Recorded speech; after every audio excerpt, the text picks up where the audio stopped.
हरे कृष्ण हरे कृष्ण कृष्ण कृष्ण हरे हरे हरे हरे राम राम राम हरे हरे हरे कृष्ण कृष्ण कृष्ण कृष्ण हरे हरे हरे राम राम राम हरे हरे हरे कृष्ण कृष्ण कृष्ण हरे हरे हरे राम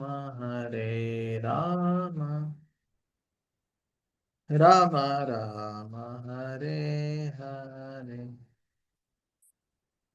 हरे कृष्ण कृष्ण कृष्ण हरे हरे हरे राम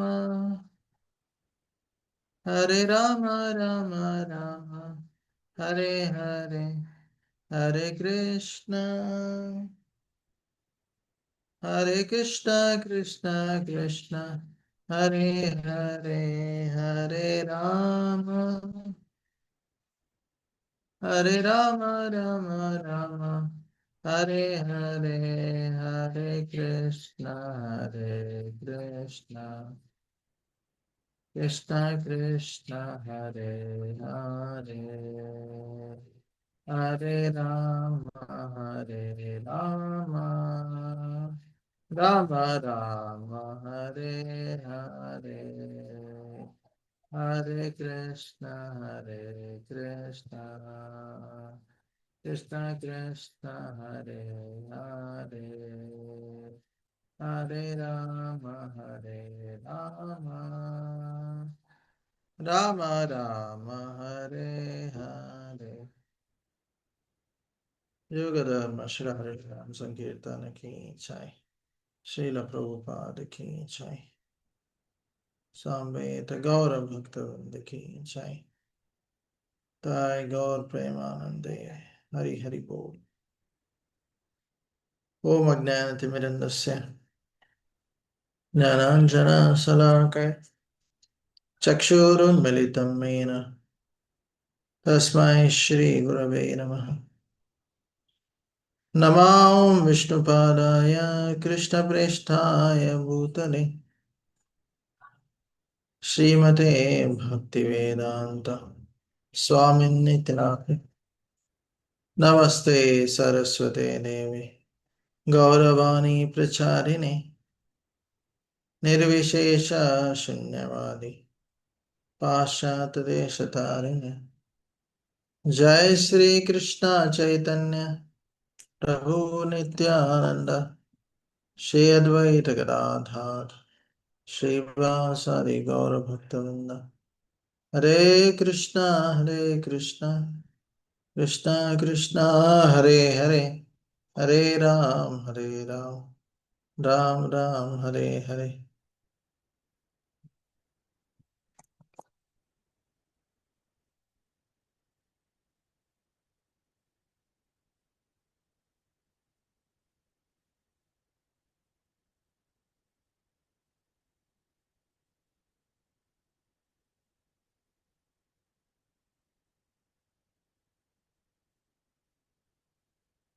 ఒక్క నిమిషం.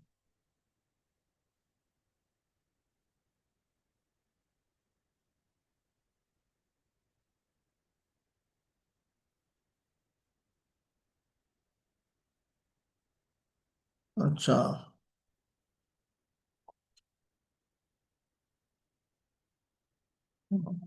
So last time మనము ఆ, భగవద్గీత ఇంట్రడక్షన్ డిస్కస్ చేసాము. సో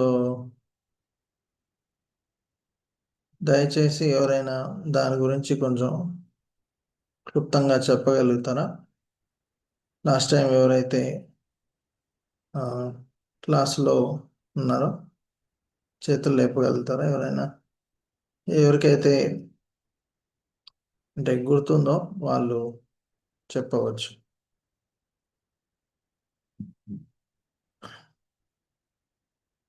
ఎవరికైనా గుర్తుందా? మనము ఏ ఏ విషయాలు మనము చర్చించుకున్నాము?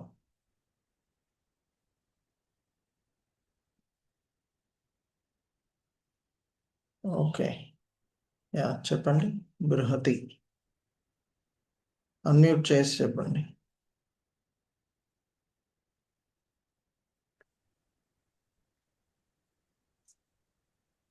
హరే కృష్ణ. హరే కృష్ణ ప్రభుజీ. యా చెప్పండి. లాస్ట్ టైం మనం ఏం చర్చించుకున్నాము? ఆమ్, భగవద్గీత గురించి. భగవద్గీతలో 18 చాప్టర్లు ఉంటాయి. Yeah okay. Next importance of Bhagavad Gita. ముందు భగవద్గీత నమ్మే ముందు మనం వేదాలని నమ్మాలి. అండ్ మీరు పాయింట్స్ మెన్షన్ చేసింది యోగా అంటే మనం భగవంతు ఎలాగా క్లుప్తంగా చెప్పండి. ఒకటి, ఎలా వేదాల మీద విశ్వాసాన్ని పెంచుకోవాలి. ఇంకా 3 విషయాలు చర్చించుకున్నాం. ఒకటి, వేదాల మీద విశ్వాసం పెంచుకోవడం. ఇంకా 2 ఆ, ఒకటి యోగా అంటే how to interact with God, అదొకటి మీరు చెప్పింది. అది ఓకే, అది side point. Main points Vedic science. అది కాదు. ఓకే, అశుతోష్ గారు మీరు చెప్పండి అన్మ్యూట్ చేసి. ఒకటి, వేదాల మీద ఎలా విశ్వాసాన్ని పెంచుకోవడము, అదొకటి. ఇంకా అశుతోష్ అన్మ్యూట్ చేయండి, లేకుంటే ఓకే రేణుకా గారు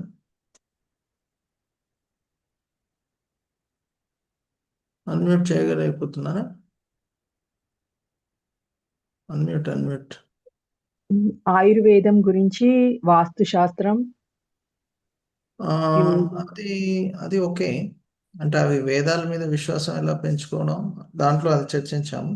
ఇంకా 2 విషయాలు చర్చించుకున్నాము. ఒకటి వచ్చేసి ఎలా కృష్ణుడు దేవాది దేవుడు, ఎందుకంటే భగవద్గీత చెప్పింది కృష్ణుడు కాబట్టి ఆయన మీద విశ్వాసం ఉండాలి. ఎలా కృష్ణుడు దేవాది దేవుడు, అతని గొప్పతనం గురించి చర్చించుకున్నాం. ఇక 3వ విషయం గీతా మహాత్మ్యము. శంకరాచార్యులు చెప్పిన గీతా మహాత్మ్యము, దాని మీద చర్చించుకున్నాం. సో ఇలా బేసికలీ ఈ 3 విషయాలు చర్చించుకున్నాం. ఎలా వేదాల మీద విశ్వాసాన్ని పెంచుకోవాలి, ఎందుకంటే ఆయుర్వేదము, ఇలా ఎన్నో చక్కటి విషయాలు మన వేదాల్లో ఉన్నాయి, ఇప్పుడు కూడా ఉపయోగించుకుంటున్నాం. కృష్ణుడు ఎందుకు దేవాది దేవుడు అంటే శాస్త్రాలు చెప్తున్నాయి, అతను ఎన్నో అద్భుతమైన లీలలు చేశారు, దాని ద్వారా అర్థం చేసుకోవచ్చు. ఇంకా గీతా మహత్యం గురించి కొన్ని శ్లోకాలు చర్చించుకున్నాం. భగవద్గీత చదివితే మనకు కలిగే లాభాలు ఏంటి, ముఖ్యంగా మనకు కలిగే లాభాలు ఏంటి భగవద్గీత చదవడం వల్ల? ఎవరైనా చెప్పగలుగుతారా? ఎవరైతే అటెండ్ అయ్యారో లాస్ట్ టైం, భగవద్గీత చదవడం వల్ల మనకు కలిగే లాభాలు ఏంటి? మనము అనేక లాభాల గురించి చర్చించుకున్నాం. ఎవరికైనా గుర్తుందా? ఓకే, ఒకటి వచ్చేసి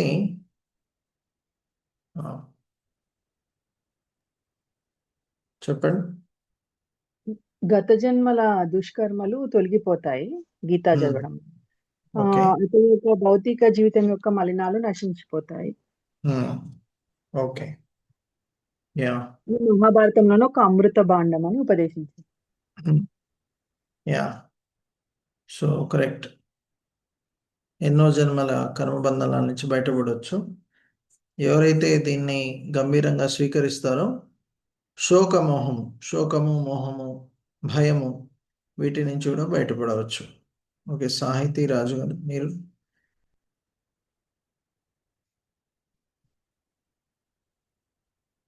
ఏంటి లాభాలు మనకు భగవద్గీత చదవడం వల్ల మీరేమైనా చెప్పదలుచుకున్నారా? భగవద్గీత వల్ల మనం యశస్సు జ్ఞానం కూడా పొందవచ్చు అని చర్చించుకున్నాము. ఇంకొకటి భాగ్యము, మన జీవిత జీవితంలో ఏర్పడే కొన్ని సంఘటనల నుంచి కూడా ఎదుర్కోవచ్చు అన్ని విషయాలతోటి అని మనం అంటే మనకు వచ్చే కష్టాల్ని సరైన భావంతో ఎదుర్కొనవచ్చు. Okay, okay, thank you.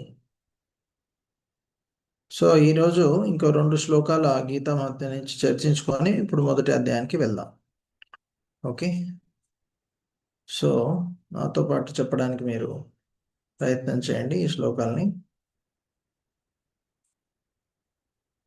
సర్వోపనిషదో Gao, unmute చేసుకోండి. సర్వోపనిషదో గావో దోగ్ధా గోపాల నందన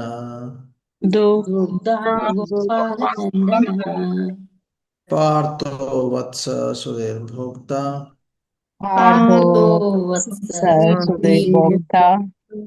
దుగ్ధం గీతామృతం మహత్.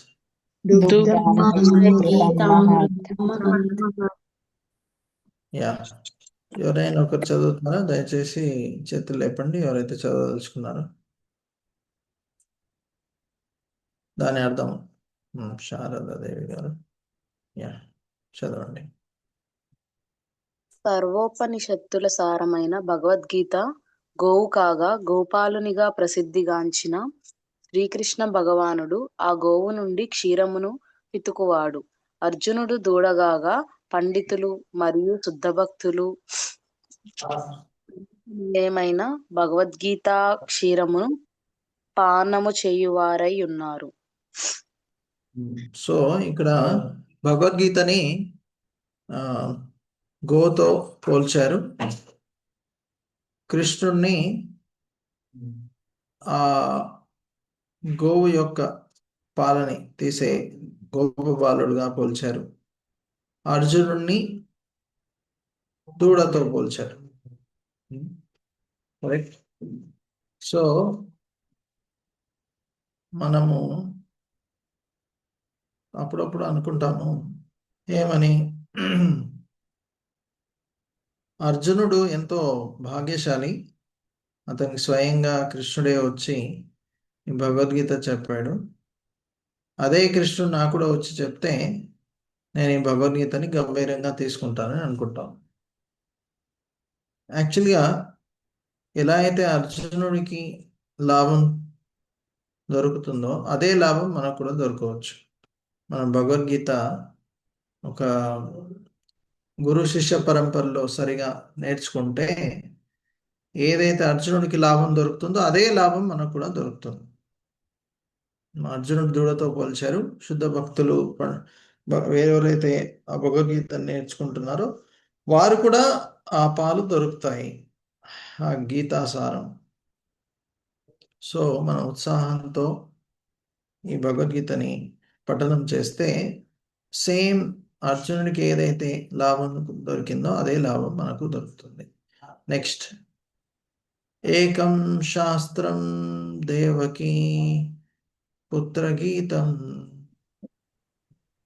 చెప్పండి.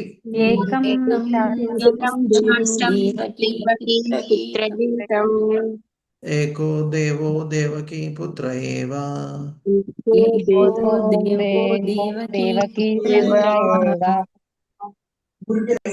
ఏకో మంత్రస్తస్య నామాని యాని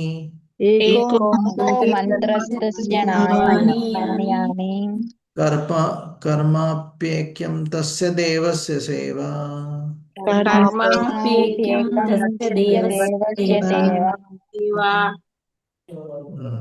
ఇది ఆఖరి శ్లోకం ఇందులో. సో ఎవరైనా చదవదలుచుకున్నవారు దయచేసి. ఓకే, చదవండి. ఒకే ఒక పవిత్ర గ్రంథం అవసరం. అది శ్రీకృష్ణ భగవానునిచే స్వయముగా ఉపదేశితమైన భగవద్గీత. ఒకే ఒక ఆరాధించే ప్రభువు శ్రీకృష్ణ భగవానుడు. ఒకే ఒక మంత్రం ఆయన పవిత్ర నామములు. మరియు ఒకే ఒక విధి పరమ ఆధారించే భగవంతుడు శ్రీకృష్ణుడి భక్తి సేవ. సో ఎన్నో పుస్తకాలు ఉంటాయి, ఎన్నో దేవతలు ఉంటారు, ఎన్నో మంత్రాలు ఉంటాయి. సో అప్పుడప్పుడు మనకు డౌట్ వస్తుంటుంది, ఏంటి ఇన్ని మంత్రాలు, ఇన్ని దేవతలు, ఇన్ని ఉంటే నేనేం చెయ్యాలి, ఎవరిని పూజించాలి, ఏ మంత్రాన్ని జపం చేయాలి?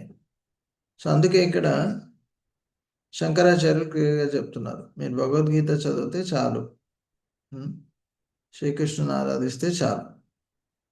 అలానే ఆయన పవిత్ర నామాలు హరే కృష్ణ హరే కృష్ణ కృష్ణ కృష్ణ హరే హరే, హరే రామ్ రామ్ రామ్ హరే హరే, ఈ మంత్రాన్ని జపిస్తే చాలు.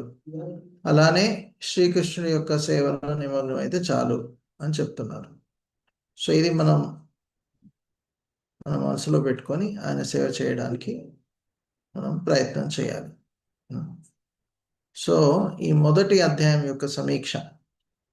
మొదటి అధ్యాయంలో ముఖ్యంగా 5 భాగాలుగా ఇక్కడ విభజించారు. సో మొదటి 12 శ్లోకాలు ధృతరాష్ట్రుడు మరియు దుర్యోధనుడు గురించి వర్ణన చేయడం జరిగింది. 13 నుంచి 20 వరకు శకునములు, యుద్ధంలో వివిధ రకాల శకునములు, ఏ విధంగా పాండవుల యొక్క విజయము జరగబోతుంది, దానికి కొన్ని సూచికలు. తర్వాత అర్జునుడి యొక్క అనిశ్చితము, దిగ్భ్రమము మరియు మలుపు, ఈ విషయాలు వివిధ శ్లోకాల్లో వర్ణించడం జరిగింది. సో ఈ మొదటి మనం చర్చించుకునే 18 అధ్యాయాల్లో అన్ని శ్లోకాలు చర్చించుకోము. ముఖ్యంగా ఏదైతే మనకు అవసరమో ఆ శ్లోకాలని మనం చర్చించుకోబోతున్నాం. ఎందుకంటే అన్ని శ్లోకాలు చర్చించడానికి 1 గంట సమయం కుదరదు, ఎన్నో గంటలు పడుతుంది. సో మనము ముఖ్యమైన శ్లోకాల మీద ధ్యాస పెడదాం. ఓకే, సో ఇప్పుడు మొదటి శ్లోకము మీరందరూ నాతో పాటు చెప్పండి. ధృతరాష్ట్ర ఉవాచ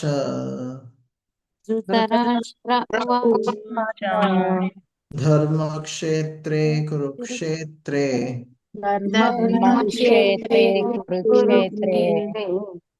సమవేతాయుయుత్సవః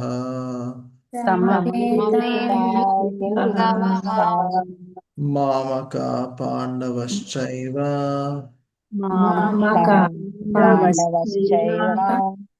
కిం అకుర్వత సంజయ.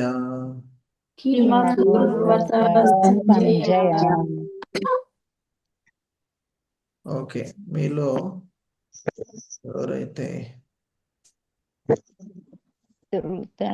చదవలేదో వారికి ఛాన్స్ ఇస్తాను. 1 నిమిషం. శ్లోకము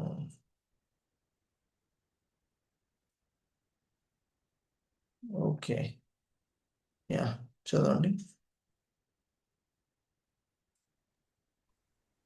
ధృతరాష్ట్రుడు ఇట్లు పలికెను, ఓ సంజయ, ధర్మక్షేత్రమైన కురుక్షేత్రం నందు నా తనయులు మరియు పాండురాజు తనయులు యుద్ధం చేయగోరు వారే సమకూడిన పిమ్మట ఏమి చేసిరి? సో ఇక్కడ ధృతరాష్ట్రుడు ఆందోళనలో ఉన్నాడు, భయంతో ఉన్నాడు. ధృతరాష్ట్ర అనే శబ్దానికి అర్థము ఎవరైతే రాష్ట్రాన్ని ధృతంగా అంటే గట్టిగా పట్టుకొని ఉన్నాడో అతను ధృతరాష్ట్రుడు. సో అతనికి తన రాష్ట్రం హస్తినాపురము మరియు తన కొడుకులు కౌరవుల మీద అమితమైన ఆసక్తి. అందువలన యుద్ధంలో కురుక్షేత్రము ఎంతో పుణ్యస్థలం.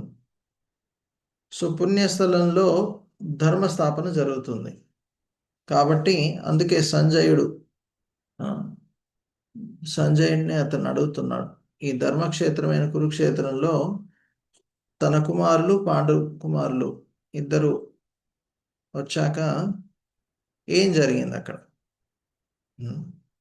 సో ఆందోళన ఉన్నాడు. అయితే అందరూ కూడా కురువులే, కురు వంశానికి చెందినవారు. కానీ ఇక్కడ తన కుమారులు పాండు కుమారులు అనే వ్యత్యాసాన్ని చూపిస్తున్నాడు ధృతరాష్ట్రుడు. సో చిన్నప్పటి నుంచి మనం చూస్తూ ఉంటాం ఎలా ధృతరాష్ట్రుడు ఈ పక్షపాతాన్ని చూపించడం జరుగుతుంది పాండవుల తన కుమారుల వైపు. సో ఆ పక్షపాతం చూపించడం వల్ల తన కుమారులు ఎంత తప్పు చేసినా కూడా అతను అనకపోయేది. తన కుమారులు పాండవులకి అనేక రకాలుగా కష్టాలు ఇవ్వడం జరిగింది, ఎన్నో రకాల చంపడానికి ప్రయత్నం చేయడం జరిగింది.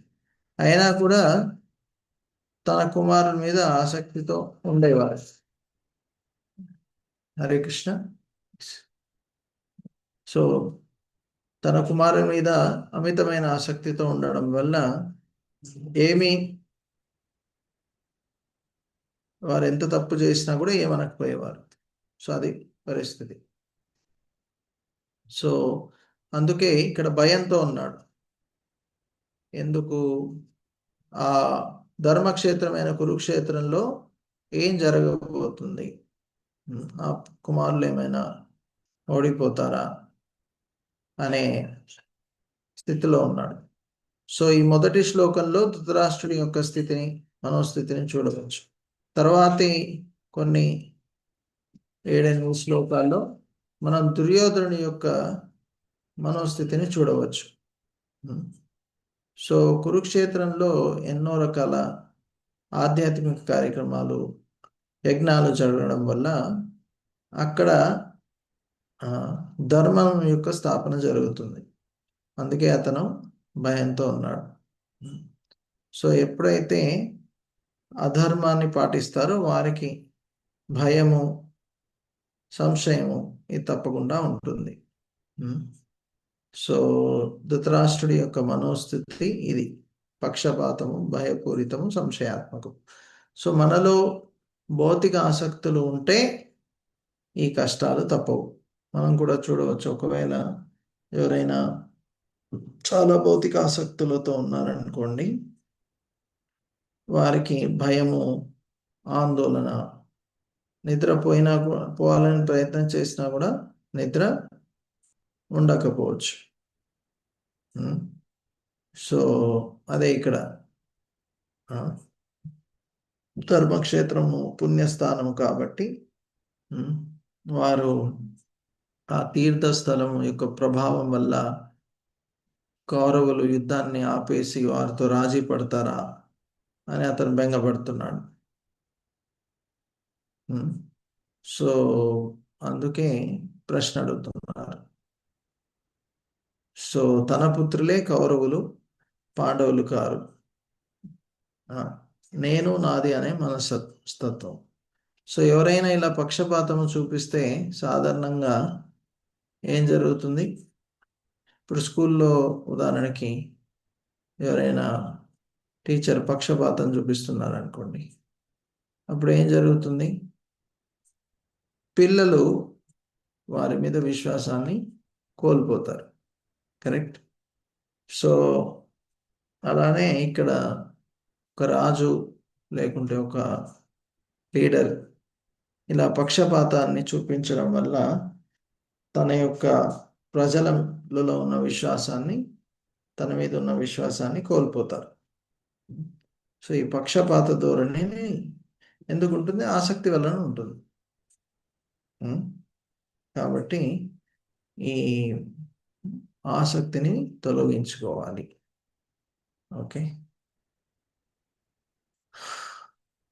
ఓకే. తర్వాత దుర్యోధనుడు ఏం చేశాడు చూద్దాం.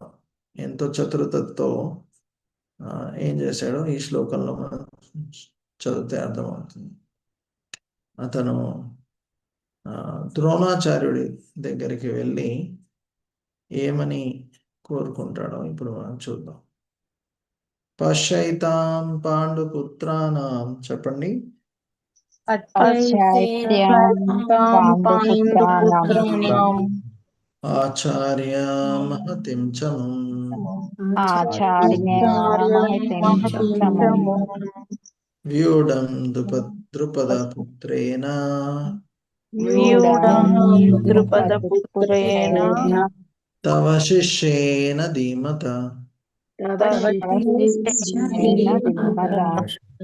యా, ఎవరైతే ఇంతవరకు చదవలేదు, చదవాలనుకుంటే చేతులు లేపండి. ఈ అనువాదం చదవండి. శ్రవణి రాయబరపు. యా, అన్మ్యూట్ చేయండి. హరే కృష్ణ. ఓ ఆచార్య, మీ బుద్ధి కుశలుడైన శిష్యుడగు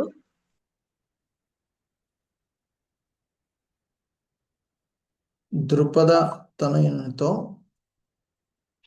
హరే కృష్ణ. ఏమైంది? కొంచెం మళ్ళీ మ్యూట్ అయిపోయిందా?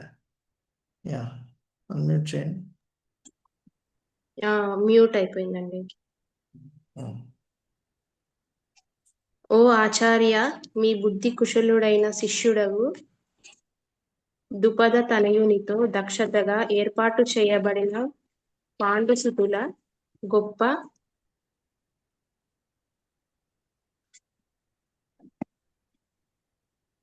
సేనను గాంచుము.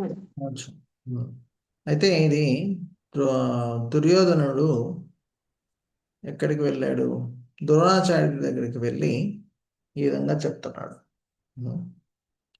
సో యాక్చువల్లీ ఈ ద్రోణాచార్యుడు ద్రుపదుని యొక్క కథ ఉంటుంది. ఏంటి? ఈ ద్రోణాచార్యుడు ద్రుపదుడు యాక్చువల్లీ చిన్న కాలంలో గురుకులంలో ఉన్నప్పుడు వారు క్షత్రియుడు ద్రుపదుడు, ఈ ద్రోణాచార్యుడు బ్రాహ్మణుడు. అయితే గురుకులంలో ఇద్దరు మిత్రులుగా ఉంటారు. అయితే ద్రుపదుడు ఏమంటాడంటే, నేను పెద్దగా అయ్యాక నేను నీకు సహాయపడతాను, నీకు ఏదైనా అవసరం ఉంటే, ధనం కానీ ఏదైనా ఉంటే చెప్పు, తప్పకుండా సహాయపడతాను అంటాడు. అయితే ద్రోణాచార్యుడు పెద్దగా అయ్యాక చాలా పేదరికంలో ఉన్నప్పుడు ఒకసారి ద్రుపదుడి దగ్గరికి వెళ్ళి ధన సహాయాన్ని కోరుకుంటాడు. మిత్రమా, కొంచెం ధన సహాయం చేయండి అని. అప్పుడు ద్రుపదుడు రాజుగా ఉండి ఎంతో ధనంతో ఉండడంతో, ధన వ్యామోహంతో, అహంకారంతో, ఎలా నువ్వు నా మిత్రుడు అవుతావు? మిత్రత్వం అనేది కేవలం సమానంగా ఉండే వారితో ఉండగలుగుతుంది. నువ్వు పేదవాడివి, నీతో ఎలా మిత్రత్వాన్ని పెంచుకోవచ్చు అని హేళన చేసి పంపించేస్తాడు ద్రుపదుడు. సో అప్పుడు ద్రోణాచార్యుడు ఎంతో హృదయంలో ద్వేషాన్ని పెంచుకుంటాడు. నాకు సమయం దొరికినప్పుడు ఇతనికి ఒక పాఠం నేర్పిస్తానని. సో మనకు తెలుసు ఎలా ద్రోణాచార్యుడు కౌరవులకి పాండవులకి గురువుగా అన్ని విద్యలు నేర్పిస్తాడు. అప్పుడు ఆఖరికి గురు దక్షిణగా ఏం కావాలి అని వారు కోరుకున్నప్పుడు ద్రోణాచార్యుడు గుర్తుపెట్టుకొని, మీరు వెళ్ళి ఆ ద్రుపదాన్ని యుద్ధంలో ఓడించి కట్టేసి అతన్ని తీసుకొని రండి అంటారు. మొదలు దుర్యోధనుడు కౌరవులు వెళ్ళి యుద్ధంలో ప్రయత్నం చేస్తారు, కానీ ఓడిపోతారు ద్రుపదుడితో. తర్వాత అర్జునుడు వెళ్ళి అతన్ని ఓడించి అతన్ని కట్టివేసి ద్రోణాచార్యుడి పాదపద్మాల మీద వదులుతాడు. అప్పుడు ద్రోణాచార్యుడు అంటాడు, ద్రుపద, ఇప్పుడు ఎవరు రాజు, ఎవరు బానిస? నీ రాజ్యం అంతా నాది, కాబట్టి నేనే నువ్వు నా బానిసవి, నేనే నీకు ధన సహాయం చేస్తున్నాను, నా గొప్పతనాన్ని గ్రహించు అని అతన్ని తిట్టి పంపించి వేస్తాడు. సో అప్పుడు మళ్ళీ ద్రుపదుడు ఎంతో పగ ప్రతీకారాన్ని పెంచుకుంటాడు హృదయంలో. ఓ నన్ను హేళన చేశాడు అందరి ముందు అని. సో అతను ఒక గొప్ప యజ్ఞము చేసి ఆ యజ్ఞంలో ఇద్దరిని ప్రకటించేటట్టు చేస్తాడు యజ్ఞాన్ని. ఒకరు ద్రోణాచార్యుని చంపగలిగే వ్యక్తి దృష్టదుమ్న, అతన్ని పుట్టిస్తాడు. ఇంకొకటి ద్రౌపది, ఎవరైతే అర్జునుణ్ణి పెళ్లి చేసుకునే వ్యక్తి. సో ఎందుకు ఒకరు అతన్ని చంపడానికి, ఇంకొకరు అర్జునుడి వల్లే ఓడిపోయాడు కాబట్టి అర్జునుడు నా అల్లుడు అయిపోతే నన్ను ఏం చేయడు అనే భావనలో ఉంటారు. సో ఈ విధంగా ఈ యజ్ఞాన్ని చేస్తాడు. సో అప్పుడు ద్రోణాచార్యుడికి తెలుసు ఇలా యజ్ఞంలో వీళ్ళు పుట్టారు అని. దృష్టద్యుమ్నుడు పెద్దగయ్యాక అన్ని విల్లు విద్యలు అన్నీ నేర్చుకోవడానికి ద్రోణాచార్యుడి దగ్గరకు వస్తాడు. సో ద్రోణాచార్యుడికి తెలుసు ఏంటి, ఈ దృష్టద్యుమ్నుడు కేవలం నన్ను చంపడానికే పుట్టాడు అని. సో అది తెలిసాక కూడా బ్రాహ్మణుడు కాబట్టి అతనికి అన్ని విద్యలు నేర్పిస్తాడు. అందుకే ఇక్కడ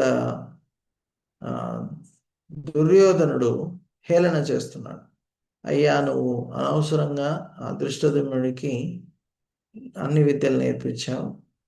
సో ఇప్పుడు దానివల్ల ఏమైంది చూడు, ఆ దృష్టద్యుమ్నుడు సేనాధిపతిగా మారిపోతాడు పాండవుల తరపున. ఆ సైన్యాన్ని ఎలా వివిధ రకాలుగా ప్రతిరోజు కూడా వివిధ రకాలుగా ఏర్పాటు చేస్తారు సైన్యాన్ని. సో ఆ విద్య అంతా కూడా చెప్పడం జరిగింది. సో మీరు చెప్పిన విద్య వల్ల చూడు ఈరోజు మన మీదే యుద్ధానికి వచ్చారు, అనవసరంగా నేర్పించావు అని ఇక్కడ దుర్యోధనుడు చెప్తున్నాడు ద్రోణాచార్యుడికి. సో అది కథ అన్నమాట. సో మనం ద్రుపదుడు ద్రోణాచార్యుడు ఇద్దరు మిత్రులు చిన్నప్పుడు, కానీ భౌతిక కోరికలు ఉండడం వల్ల ఏమైంది, ఆ మిత్రుత్వం కాస్త శత్రుత్వంగా మారిపోయింది. వారు ఆ విధంగా ఉన్నప్పుడు వారు యాక్చువల్గా ఎలా ఒకరినొకరు సేవ చేసుకోవాలి అనే భావనలో ఉంటుంటే వారి సంబంధం అలా ఉండేది కాదు. కానీ వారు ఏ విధంగా ఆలోచించారు, వీరి నుంచి నాకు ఏం దొరుకుతుంది అనే భావనలో ఉన్నారు. అదే మన కృష్ణుడు సుధాముడు భాగవతంలో వింటాము, వారు కూడా మిత్రులు చిన్నప్పుడు, సేమ్ సిచ్యువేషన్. వారిది మధ్య ఎలా ఉంది, ఇలా లేదు కదా. వారు కలిసిమెలిసి ఉన్నారు చిన్నప్పుడు. తర్వాత సుధాముడు వచ్చినప్పుడు కూడా కృష్ణుడు ఎంతో ఆప్యాయతో అతన్ని స్వీకరించి పాదపద్మాలని కడిగి తను పడుకునే పరుపు మీద అతను కూర్చోబెట్టి అతనికి ప్రసాదము వడ్డించడము, స్వయంగా ఎన్నో రకాలుగా సేవలు చేయడము, అన్ని ఏర్పాట్లు చేస్తాడు. సో ఇది కృష్ణుడు సుధాముడు మనకు నేర్పిస్తున్నారు, మిత్రులు ఏ విధంగా ఒకరినొకరికి సేవలు చేసుకోవాలి, ఏ విధంగా ఉండాలి అని. సో ఒకటి సరైన ఉదాహరణ, ఒకటి చెడు ఉదాహరణ. మిత్రుల్లో కూడా ఇలా భౌతిక కోరికలు, ద్వేషము ఇవన్నీ ఉంటే ఎలా జరుగుతుంది, ఆఖరికి ఏమవుతుంది, కురుక్షేత్ర యుద్ధంలో ఇద్దరూ చనిపోతారు. ఎవరు, ద్రోణాచార్యుడు మన ద్రుపదుడు, ఇద్దరు చనిపోవడం జరుగుతుంది. సో ఇది. సో దుర్యోధనుడు ఎంతో చతురతతో ద్రోణాచార్యుడిని సంపాదిస్తారు. సో అతని రాజుగా సంబోధిస్తాడు. మరియు అందరూ తన సైన్యంలో ఉన్న ప్రతి ఒక్కరు కూడా భీష్ముడికి మద్దతు ఇవ్వవలసిందిగా అతను కోరుకుంటాడు. సో కానీ అతనిలో అంతరంగంగా భయం ఉంది. ఎవరికి? దుర్యోధనుడికి. ఏంటి? యుద్ధంలో నేను ఓడిపోతాను అని. సో దుర్యోధనుడు ఇరు పక్షాలలో ఉన్న యోధుల పేర్లను ప్రస్తావిస్తారు 4వ శ్లోకం నుంచి 19వ శ్లోకం వరకు. ఆఖరికి ఏం చెప్తాడు అంటే, నా తరపున ఉన్న యొక్క యోధులు చాలా శక్తివంతులు, పాండవులు ఉన్న వైపు ఉన్న యోధుల కంటే నా వైపు ఉన్న యోధులే బలశాలులు, కాబట్టి నేనే యుద్ధంలో గెలుస్తాను అనే అహంకారంతో ఉంటారు. భీముడిపై ఈర్ష్యతో ఉంటారు. సో చాలా శ్లోకాల్లో భీముడిపై ఈర్ష్యని చూపిస్తారు, భయాన్ని చూపిస్తారు. ఎందుకు? అతను యుద్ధంలో ఎవరైనా తనని చంపగలిగేదంటే కేవలం భీముడే. సో ఇంకా భీముడు శపథం కూడా తీసుకుంటారు కదా, అందరి గౌరవం నేను సంహరిస్తాను అని. కరెక్ట్. సో అందుకే అలానే భీష్ముడికి అందరు మద్దతు ఇవ్వాలని కోరుకుంటాడు. సో ఇక్కడ దుర్యోధనుడు అతనిలో ఉన్న ఈర్ష, ద్వేషము వలన అలా ఆలోచించడం జరుగుతుంది.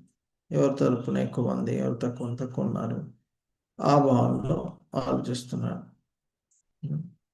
సో తర్వాత పాండవుల తరపున ఎందుకు విజయ సంకేతాలు ఉన్నాయి, ఎందుకు వారు గెలిచే అవకాశం ఉంది అనేది మనం చూద్దాం. ఒక నిమిషం. శ్లోకాలు వస్తున్నాయి.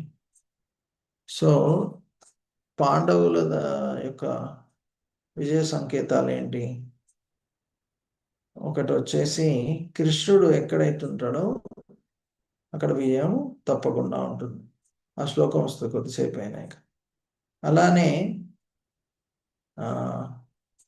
ఏదైతే అర్జునుడికి రథం ఉందో అది అగ్నిదేవుడు బహుమతిగా ఇస్తాడు. అది ఎక్కడికి వెళ్ళినా అది విజయాన్ని పొందుతుందని ఆ రథం యొక్క ప్రత్యేకత. అలానే ఆ రథం పైన హనుమంతుడు ఉంటాడు జెండాలు. ఎలా అయితే హనుమంతుడి వల్ల రావణుడు ఓడిపోయాడు, రాముడు గెలవడం జరిగిందో, అలానే హనుమంతుడు ఇలా ఉండడం వల్ల అది కూడా ఒక విజయ సంకేతం. అలానే పుణ్యస్థలంలో జరుగుతుంది కాబట్టి ధర్మాన్ని పాటించిన వారికి విజయం దొరుకుతుంది. సో ఇవన్నీ కూడా అలానే కృష్ణుడే స్వయంగా, దేవాది దేవుడైన కృష్ణుడే స్వయంగా ఉండడం, అది కూడా గొప్పతనం. కరెక్ట్. సో ఈ విధంగా ఎన్నో చక్కని విజయ సంకేతాలు అక్కడ చెప్పడం జరిగింది. సో కృష్ణుడు ఎంత దయామయుడు అంటే తనే స్వయంగా భక్తవత్సలుడు. తనే స్వయంగా తన భక్తుడి కోసం ఏం చేశారు?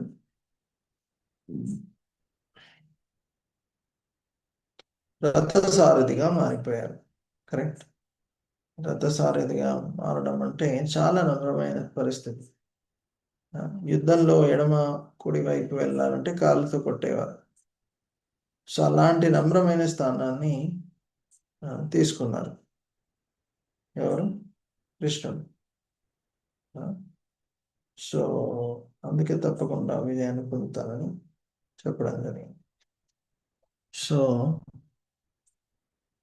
ఇక్కడ చెప్తున్నారు సఘోషో ధృతరాష్ట్రాన. ఓకే, మీరు చెప్తారు కదా, ఒక్క నిమిషం.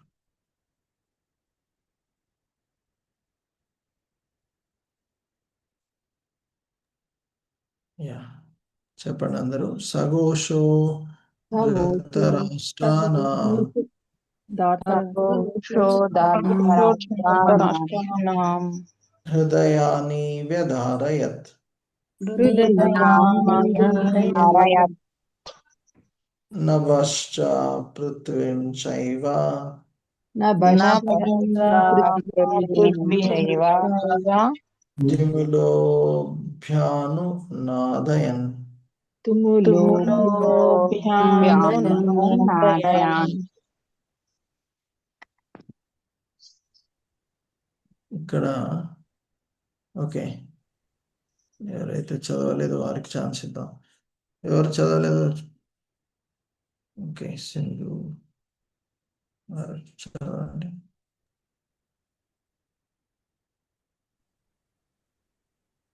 ఆ వివిధ శంఖములు ధ్వని అతి భీకరమయ్యెను. భూమ్యాకాశములు రెండింటిని కంపించుచు అది ధృతరాష్ట్ర తనయులు హృదయములని బ్రద్దలు చేసెను.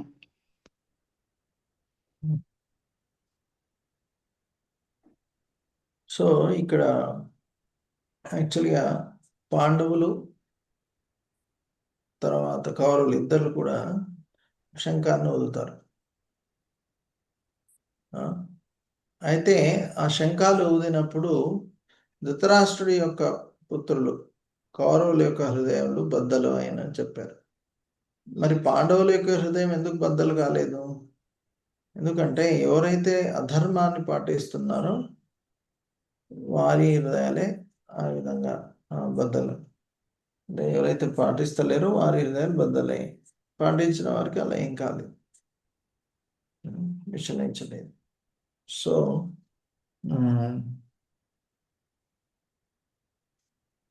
ఒక్క నిమిషం.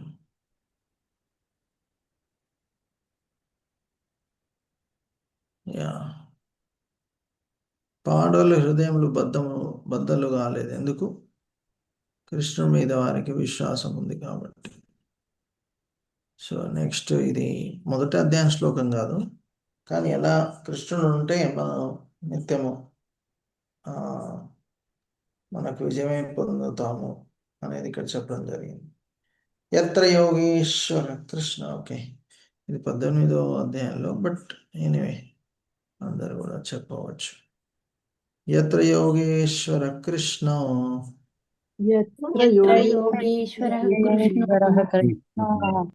అందరు చెప్పడానికి ప్రయత్నం చేయండి అన్మ్యూట్ చేసి. యత్ర పార్థో ధనుర్ధర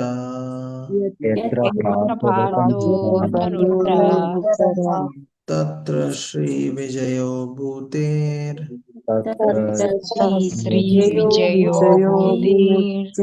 ధ్రువానీతేర్మతిర్మమ.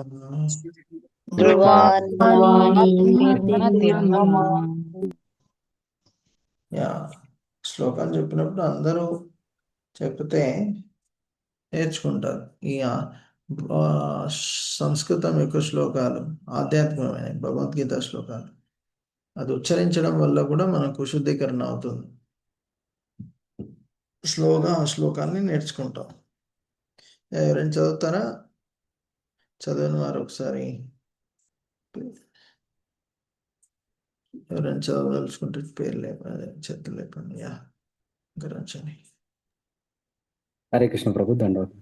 ఎక్కడ యోగేశ్వరుడు కృష్ణుడు ఉంటాడో అక్కడ మహా దుర్చాతుడైన అర్జునుడు ఉంటాడో అక్కడ నిశ్చయముగా ఐశ్వర్యము, విజయము, అసాధారణ శక్తి, నీతి కూడా ఉంటుంది. అది నా అభిప్రాయం. హరే కృష్ణ ప్రభు. సో ఎక్కడైతే కృష్ణుడు, ఎక్కడైతే అర్జునుడు ఉంటాడో ఏమేమి ఉంటాయి? సంపద, విజయము, అసాధారణ శక్తి, ఇవన్నీ ఉంటాయి. సో అర్జునుడు కృష్ణుడు ఉన్నాడు కాబట్టి వారు యుద్ధంలో విజయాన్ని పొందడం జరిగింది. లేకుంటే వారు యాక్చువల్లీ యుద్ధంలో ఎప్పుడు ఓడిపోయేవారు. కృష్ణుడు భక్తవత్సలుడు. ఒకసారి యుద్ధంలో అభిమన్యు చనిపోయినప్పుడు అర్జునుడి కుమారుడు అర్జునుడు శపథం తీసుకుంటాడు, మరుసటి రోజు నేను యుద్ధంలో జయద్రథుడు, దీనికి కారణమైన జయద్రథుని ఎలానైనా చంపుతాను అని. సో అది తెలిసిన దుర్యోధనుడు సంతోషపడి రేపు మొత్తం సైన్యాన్ని నేను జయద్రథుడి ముందు పెడతాను, అప్పుడు అతను చంపలేడు, అప్పుడు చూసుకుందాం అంటాడు. సో అప్పుడు రాత్రి అర్జునుడు నిద్రపోతాడు, కానీ కృష్ణుడు అటు ఇటు నడుస్తూ ఆందోళనలో ఉంటాడు. భీముడు అది చూసి, ఓ కృష్ణ ఏంటి ఎందుకు ఆందోళనలో ఉన్నావు అంటే, కృష్ణుడు చెప్తాడు, ఇలా అర్జునుడు శపథం తీసుకున్నాడు, ఇప్పుడు నేను ఏం చేస్తాను అని ఆలోచిస్తున్నాను చెప్తాడు. ఎలా అర్జునుడిని రక్షించాలి, ఎలా జయద్రథుని చంపాలి ఆలోచిస్తున్నాను. సో అప్పుడు ఈ భీముడు అడుగుతాడు, కృష్ణ ఒకవేళ అర్జునుడు జయద్రథుని చంపలేకపోతే అప్పుడు ఏం చేస్తాను? సో ఇప్పుడు కృష్ణుడు అంటాడు, నేనే స్వయంగా చంపుతాను, నేనే స్వయంగా అతను చంపుతాను. అర్జునుడి కోసం కేవలం జయద్రథుడిని ఏంటి కావాలంటే ఈ మొత్తం బ్రహ్మాండాన్ని ముల్లోకాలన్నింటినీ నాశనం చేస్తాను అని కృష్ణుడు భీష్ముడికి చెప్తాడు, భీముడికి చెప్తాడు. భీముడు ఆశ్చర్యపడతాడు, కృష్ణ నీకెంత ప్రేమ, కృష్ణ మీకెంత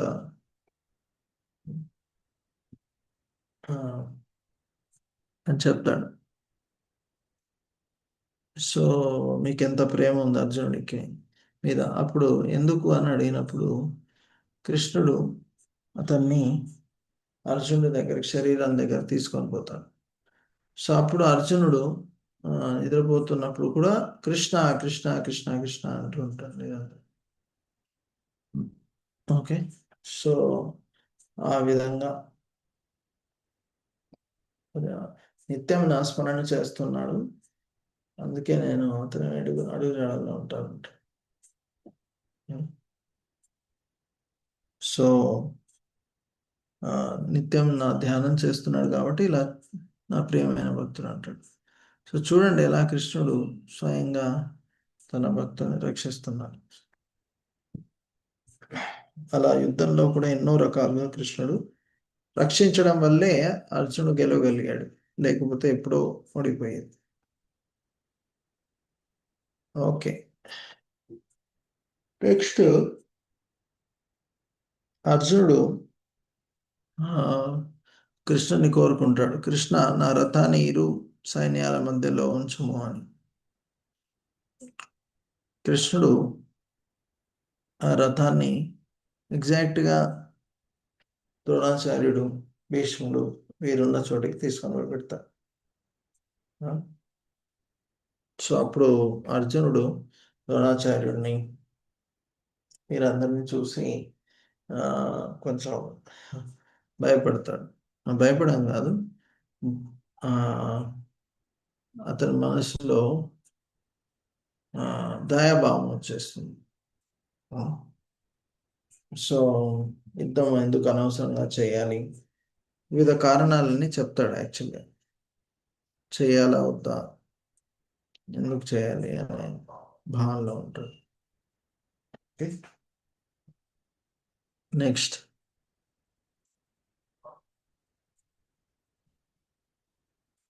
తాన్ సమీక్షస కౌంతేయ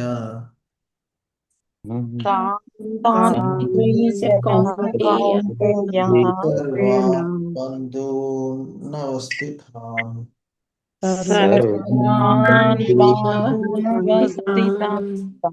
కృపయా పరయా విష్ణు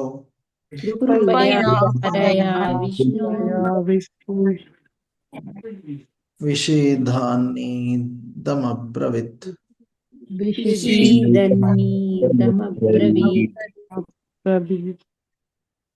సర్వవిధ బంధువులను స్నేహితులను గాంచినంతట కుంతి తనయుడైన అర్జునుడు కరుణను కూడిన వాడే ఈ విధంగా పలికాడు. సో మనం చూడవచ్చు ఎలా కృష్ణుడు ఎగ్జాక్ట్గా రథాన్ని తన బంధువుల ముందు పెట్టే వరకే చాలా భయాన్ని, ఆందోళన పొందాడు అర్జునుడు. మన భౌతిక ఆసక్తుల ముందు మనం ఉంటే మనలో కూడా ఆందోళన, భయము ఉంటుంది.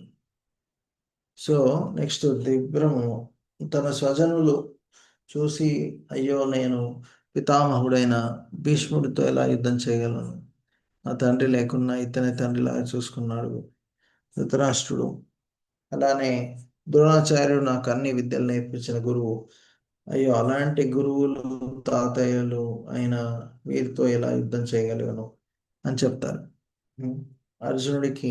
అర్జునుడు కృష్ణుడికి చెప్పడం జరుగుతుంది, నేను అనవసరంగా అనుకుంటున్నాను యుద్ధం చేయను అని. సో అతను అంటున్నాడు అర్జునుడు, ఓ కృష్ణ, యుధోత్సాహం నా ఎదుట నిల్చున్న మిత్రులు, బంధువులను చూసి నా శరీర అవయములు కంపించుచున్నాయి, నోరు ఎండిపోచున్నది. సో ఇవి మన అర్జునుడిలో కనిపించే ధోరణులు. అవయవాలు కంపించుచున్నాయి, నోరు ఎండిపోయాను, దేహం మొత్తం కంపించుచు ఉన్నది, వెంట్రుకలు రోమాంచనం, చేతులు గాండివం జారింది, చర్మం వండుతూ ఉంది, కాళ్ళు నిడవలేకున్నాయి. సో ఇది మనం లక్షణాలు. అర్జునుడిలో ఈ లక్షణాలు కనిపించాయి. ఎందుకు? భయము, ఆందోళనలో ఉన్నాడు కాబట్టి. యుద్ధం చేస్తే వాళ్ళందరూ చనిపోతారు కదా. సో అంతలో కరుణాభావము ఉదయిస్తుంది, అయ్యో వీళ్ళంతా ఎంతో సహాయం చేశారు కదా. అలానే భోగ, మనం రాజ్యాన్ని గెలిచైనా చేసేది ఏముంది మనకే, కరెక్ట్. సో నేను రాజ్యాన్ని గెలిచి భోగం చేస్తే వారు సంతోషంగా ఉంటారా అని అడుగుతాడు, రైట్. కరుణాభావం, భోగము అనవసరంగా అంటాడు. తర్వాత వంశనాశనం జరుగుతుందని చెప్తాడు. ఎలా అంటే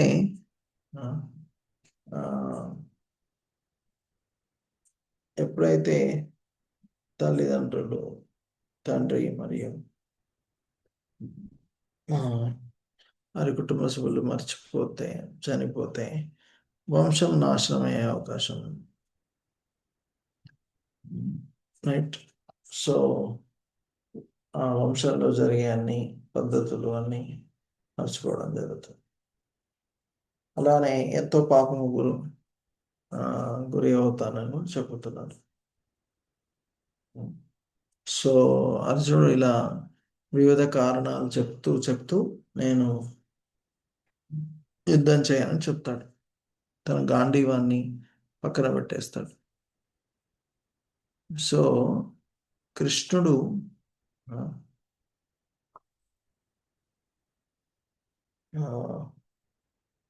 అర్జునుడు ఇంకా శరణాగతి పొందలేదు కాబట్టి తనకు ఐడియా ఉంది. అది ఈ వివిధ కారణాలు. సో మనలో కూడా డిఫరెంట్ ఏమంటారు, మనలో కూడా వివిధ సందేహాలు రావచ్చు. వచ్చినప్పుడు సరైన గురువు దగ్గరికి వెళ్తే వారు సమాధానాలు ఇవ్వగలుగుతారు. సో ఈరోజు మనం నేర్చుకున్న ఏంటి క్లాస్లో, మొదటి శ్లోకంలో ధృతరాష్ట్రుడి యొక్క ఆసక్తి, దుర్యోధనుడి యొక్క స్థితి, పక్షపాతము, భౌతిక ఆసక్తి. సో మనలో ఉన్న లోపాన్ని మనం గమనించుకొని మార్పు తీసుకుని రావడానికి ప్రయత్నం చేయాలి. అప్పుడే ఆధ్యాత్మికంగా ఎదుగుతాం, భౌతిక ఆసక్తిని తొలగించుకుంటాం. 2 నుంచి 11 వరకు రాజనీతి కన్నా ధర్మపరాయణత్వమే విజయానికి సాధించడానికి ముఖ్యమైనది. సో పాండవులు కృష్ణుని ఆరాధించినారు కాబట్టి వారికి విజయం చేకూరినది. సాధారణంగా ఇప్పుడు కౌరవులది సైన్యము 11 అక్షౌహిణి సేన, మరి పాండవులది కేవలం 7 అక్షౌహిణి మిస్ అయినా. అంతా పెద్ద పెద్ద మహాయోధులంతా కౌరవుల తరపున ఉన్నారు. అయినా కూడా వారు ఓడిపోయారు. ఆఖరికి ఓడిపోయారు. ఎవరు గెలిచారు? పాండవులే గెలిచారు. తక్కువ సైన్యము, తక్కువ యోధులు ఉన్నారు. సో ఇంకా యా దుర్యోధనుడు ఎన్నో రకాలుగా విజయాన్ని పొందడానికి ప్రయత్నం చేశాడు, కానీ ఏది కూడా పనిచేయలేదు ఆఖరి. సో అలానే 3 నుంచి 6వ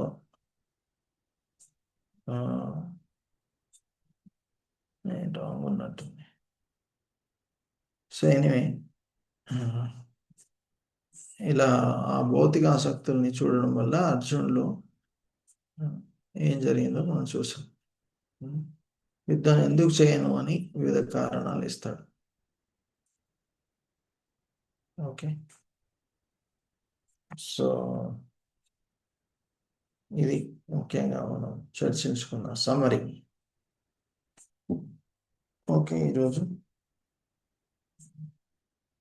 సో మనం కూడా మన జీవితంలో కృష్ణుని ఎంచుకుంటే విజయాన్ని పొందవచ్చు. కృష్ణుని ఎంచుకోకుండా మనం ఇష్టం ఉన్నట్టు చేసి అప్పుడు మనం ఏ రకమైన విజయాన్ని పొందలేము, కష్టం. సో దుర్యోధనుడు ఎంతో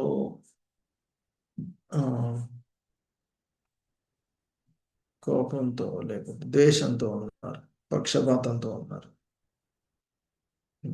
అందుకే ఈ ప్రాబ్లం.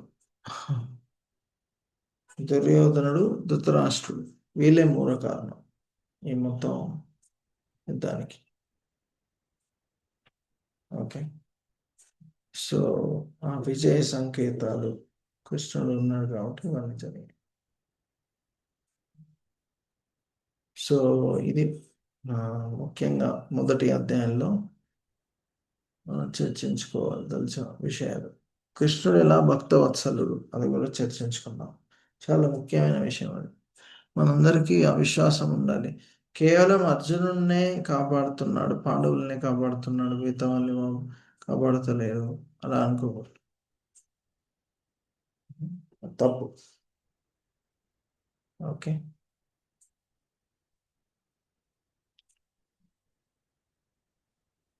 సో ఎవరికైనా ఏమైనా ప్రశ్నలు ఉంటే అడగవచ్చు. మొదటి అధ్యాయం ముగిసింది. దయచేసి మీరు ఎవరైతే క్లాస్ అటెండ్ అవుతున్నారో వారు మీ పేరుతో జాయిన్ అవ్వండి. వీళ్ళు మొబైల్తో జాయిన్ అవుతే దాన్ని రీనేమ్ చేయండి. దయచేసి అలా చేస్తే బాగుంటుంది. సో ఎవరికైనా ప్రశ్నలు ఉన్నాయా? దయచేసి చేతులు లేపండి. ఈరోజు క్లాస్లో చర్చ చేసిన విషయమైనా లేకపోతే ఇన్ జనరల్ కూడా ఏమైనా పీడిఎఫ్ చేంజ్ ఈ నోట్స్ తప్పకుండా పంపిస్తాం.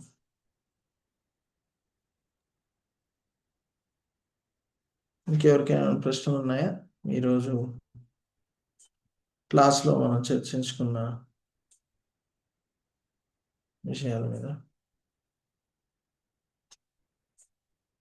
ఎవరికేం లేవు అనుకుంటా. ఓకే, ఒకరు లేపారు, ఒక్క నిమిషం. సో నేను అన్నట్టు ప్రతి అధ్యాయానికి కొన్ని ప్రశ్నలు ఇస్తాను, ఈ రికార్డింగ్ కూడా ఇస్తాను, పీడిఎఫ్ కూడా ఇస్తాను. హరే కృష్ణ ప్రభుజీ. యా, చెప్పు. ఈరోజు క్లాస్ బాగా అర్థమైంది, బాగా చెప్పారు గురుజీ.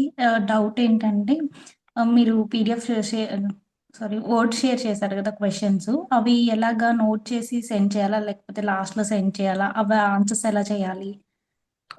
ఆన్సర్స్ మీరు మీ దగ్గర ఉంచుకోండి. ఎండ్లో గూగుల్ ఫామ్ ఇచ్చినప్పుడు అందులో మీరు ఫిల్ చేయాలి. ఓకే అండి, ఓకే అండి.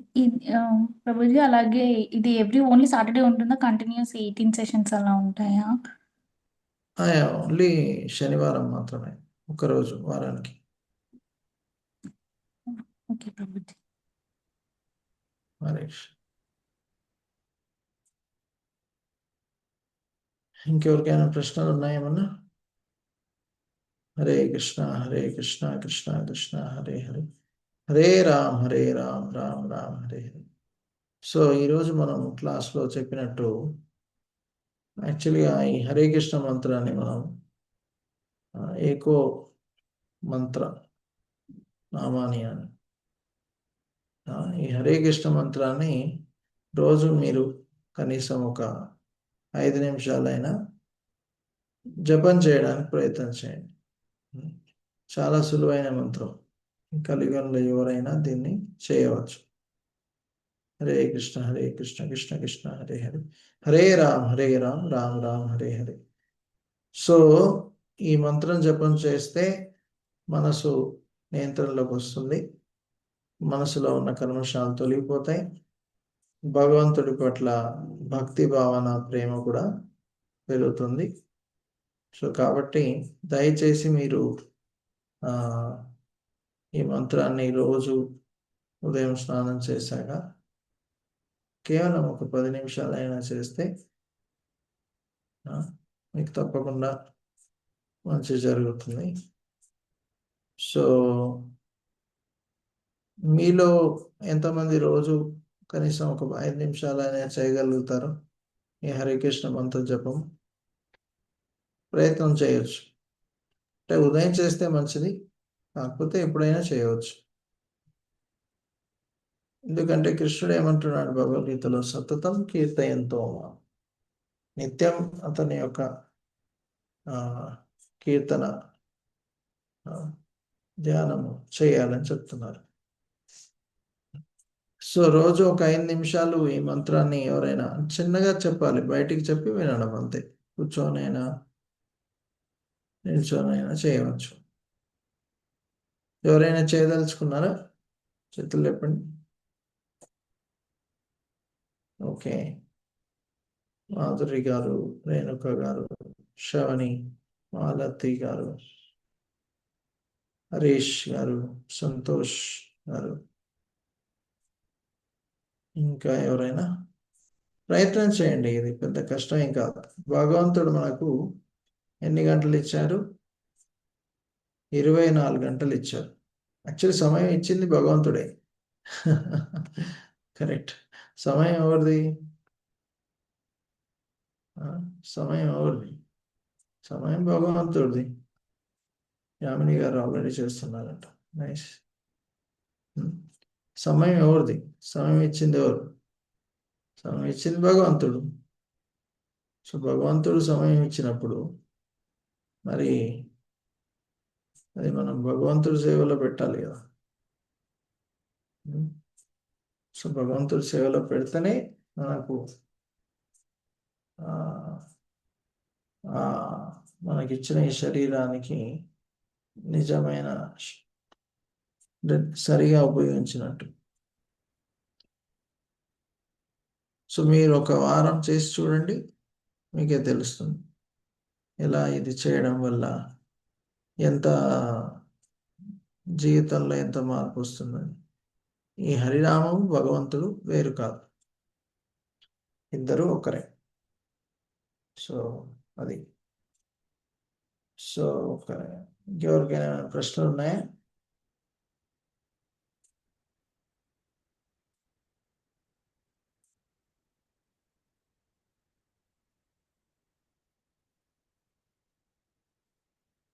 ఎవరికి లేవనుకుంటారు? హరే కృష్ణ. శంకరాచార్య గారు ఆల్రెడీ 16 మాలు చేస్తున్నారు. Very good. ఆల్రెడీ కొందరు జపం చేస్తూ ఉన్నారు, అది చాలా మంచిది.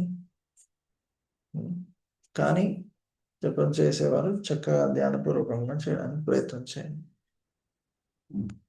ఆల్రెడీ కొందరు ఎప్పటి నుంచో చేస్తున్నారంట, చాలా మంచిది. శ్రీమద్ భగవద్గీత జై, శ్రీల ప్రభుపాదికి జై. మీ మిత్రులు ఎవరైనా ఇలాంటి క్లాసెస్ ఇంట్రెస్ట్ ఉంటే వారిని కూడా రిజిస్టర్ చేసుకోమని చెప్పండి. ఓకే. హరే కృష్ణ. ధన్యవాదాలు.